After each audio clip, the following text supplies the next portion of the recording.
నమస్తే అండి.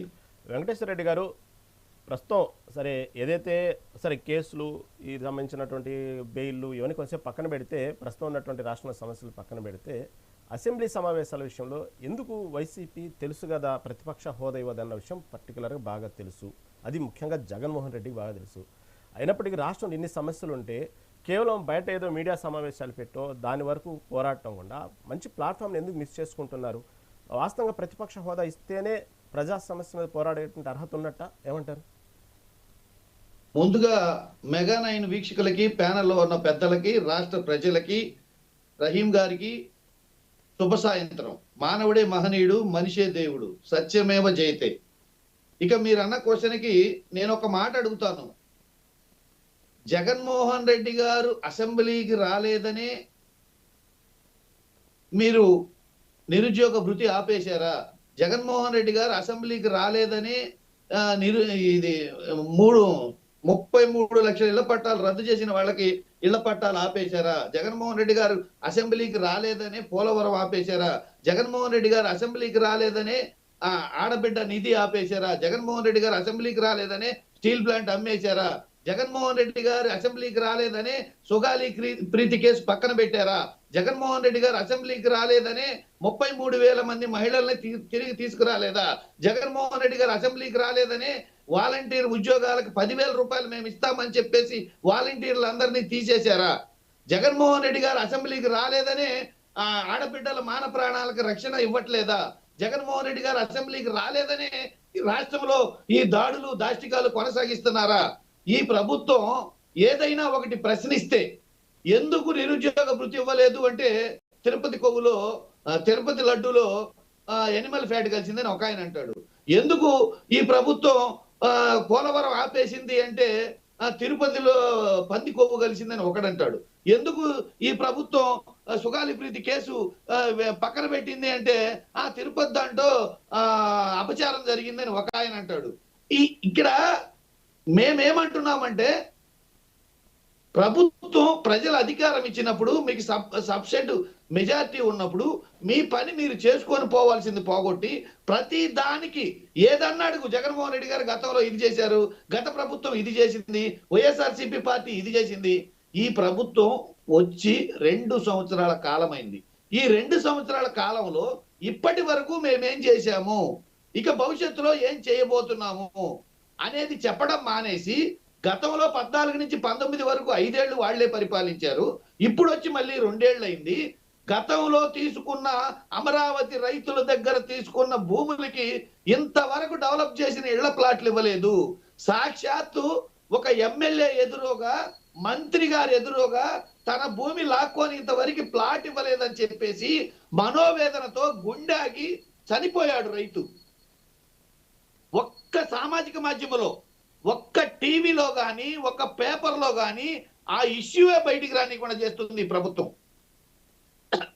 ఇప్పుడు ఈ రోజు నిరుద్యోగ భృతి ఇవ్వలేదని, ఫీజు రీఎంబర్స్మెంట్ బకాయిలు చెల్లించలేదని చెప్పేసి విద్యార్థులు రోడ్డు ఎక్కుతున్నారు. రైతులకు యూరియా అందలేదని చెప్పేసి రోడ్డు ఎక్కుతున్నారు. ఇన్ని సమస్యలు పెట్టుకొని ఈ సమస్యలన్నీ ప్రభుత్వానికి మేము ఏం చేయట్లేదు కాబట్టి మనకు ఒకటే ఉంది, మనం మళ్ళీ 15 ఏళ్ళు కలిసి ఉంటేనే బీహార్ లాగా అభివృద్ధి చేద్దాం. అసలు మీరు కలిసి ఉంటారా, కలిసి ఉండరా? ప్రజలేం అడగలా మిమ్మల్ని. మీరు కలిసి ఉండండి, విడిపోండి, ఎట్లయినా రండి, ప్రజలు ఏం అడగల.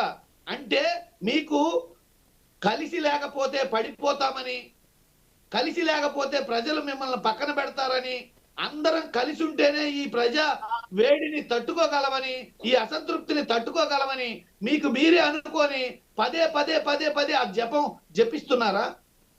చెప్పండి. మీరు కలిసి ఉంటారా, విడిపోతారా అనేది ఎన్నికలప్పుడు చూడండి.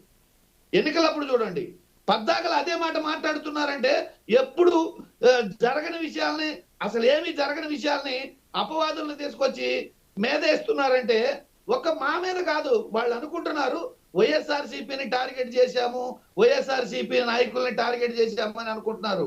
మీరు అధికార అహంకారంతో సాక్షాత్ దేవదేవుడు వెంకటేశ్వర స్వామిని, ఆయన ప్రతిష్టని, ఆయన ప్రసాదం మీద ఉన్న విశ్వాసాన్ని, ఆ హిందూ భక్తుల్ని అందరినీ టార్గెట్ చేశారు. మీరు అది గమనించారో లేదో? ఈ రోజు హిందూ భక్తులు అక్కడ ఏమీ కలవలేదని సిట్టు చెప్తూ ఉంటే కాదు కలిసింది అని మీడియాలు పెట్టి ప్రచారం చేస్తున్నారు. దీనివల్ల ఎవరికి నష్టం? ఆ దేవదేవుడు ప్రతిష్టకి, ఆ హిందూ విశ్వాసులకి, ఆ లడ్డు ప్రసాదానికి నష్టం కాదా? ఫర్ సపోజ్ రేపొద్దున సుప్రీంకోర్టులో ఆ కేసులో ఏమీ కలవలేదు అని చెప్పేసి కనుక రిపోర్ట్ వచ్చిందనుకోని ఈ యాగి చేసిన ఈ ముఖ్యమంత్రి గారు, డిప్యూటీ సీఎం గారు, ఈయన విద్యాశాఖ మంత్రి గారు, వీళ్ళందరూ ఈ కూటమి ప్రభుత్వం, ఈ నాయకులందరూ చేసిన ప్రచారానికి జరిగిన అప్రతిష్టకి, దిగజారిన ప్రతిష్టకి బాధ్యత ఎవరు వహిస్తారండి? సహజంగా ఇలాంటి కాన్ఫిడెన్షియల్ ఇష్యూస్ ని, ఇలాంటి పెద్ద సెన్సిటివ్ ఇష్యూస్ ని డీల్ చేయాల్సింది ఎలాగండి? ఒకవేళ ముఖ్యమంత్రి గారికి సమాచారం వస్తే వెంటనే దాని మీద సీక్రెట్ గా ఎంక్వైరీ చేసి ఎవరెవరు దోషులో వాళ్ళని పట్టుకొని అరెస్ట్ చేసి వాళ్ళని మీడియా ముందు పెట్టి ఇదిగో వీళ్ళు తప్పు చేశారు అనేది చెప్పాల్సింది పోయి ముందుగా ప్రచారం చేసి దాన్ని రాజకీయానికి వాడుకొని మతాలను రెచ్చగొట్టి ఈ విధంగా ప్రజల్ని అభద్రతా భావానికి గురి చేస్తున్నారనుకుంటే మీ ప్రభుత్వం, మీ పరిపాలన ఎట్టుందో మీకే అర్థమవుతుంది కదా. మీరు ఎందుకు ఈ అంశాలు ఎత్తుకున్నారో మీ అంతరాత్మకే తెలుసు కదా, మీ అంతరాత్మకే తెలిసిపోయింది కదా. ఓకేనండి. మళ్ళీ వెంకటేశ్వర రెడ్డి గారు, చాలా సమయం ఉంది, మళ్ళీ అవకాశం ఇస్తాను. వెంకటేశ్వర రెడ్డి గారు ప్లీజ్ మళ్ళీ అవకాశం ఇస్తాను. ఒకే ఒక ప్రశ్న అండి, చెప్పండి. మిమ్మల్ని కలిసి పోటీ చేయండి, మళ్ళీ 15 ఏళ్ళు కలిసి ఉండమని ఈ ప్రజలు ఎవరన్నా చెప్పారా? మీకే భయం వేసి మీరు మేము కలిసి ఉంటాం అంటున్నారా? పోనీ అదన్నా చెప్పండి. ఓకే వెంకటేశ్వర రెడ్డి గారు, మళ్ళీ మీ దగ్గరకు వస్తానండి. చింతా లక్ష్మి గారు, జనసేన నాయకురాలు, నమస్తే అండి.